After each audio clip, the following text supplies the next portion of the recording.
पप्पांशी बोलत होतो, मी माझ्या पप्पांशी मराठीत बोलत होतो, तो म्हणे मराठी में क्या बोल रहे हो, ये कौन सी लैंग्वेज में बोल रहे हो, हिंदी में बोलो, मेरे को नहीं समझ में आती। आणि मी गेलो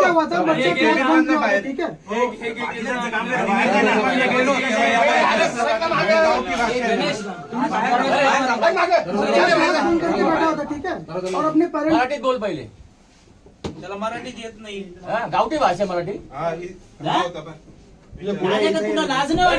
मी गेलो बाहेर आणि याच्या समोर म्हणे गावठी भाषेत बात करते म्हणे ना, तर ते बोलले की मॅनर्स दिस लोक आहे, आवाज वाढला का गावठी भाषा असं कोण बोलतो आज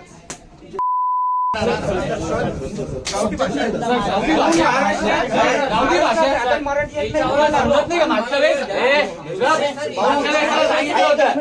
खाली बस तू, गावठी भाषा आहे, लाज नाही वाटत का तुला? इथं कमवायला येतो ना, महाराष्ट्रात पोट भरतो ना, मराठी शिका, हेच सांगतोय ना तुम्ही। पुढचे 8 दिवस सांगितले ते यादवला 8 नाही तर पहिले तुला पोडी, अरे साहेब 8 तुलाच पोडी पाहिजे आता. कारण याच्या आधी तू नाटक तू सहन केलं होतं, सांगतो आम्ही, पण पुढच्या 8 दिवसात जर काही बैठे भोटे दिसले सगळे व्हिडिओ माझ्याकडे सगळी। चला दिली नंतर एका पोराला काहीच दिलं ना, रिकामे उद्योग करायचे नाही। आता कोण बोलला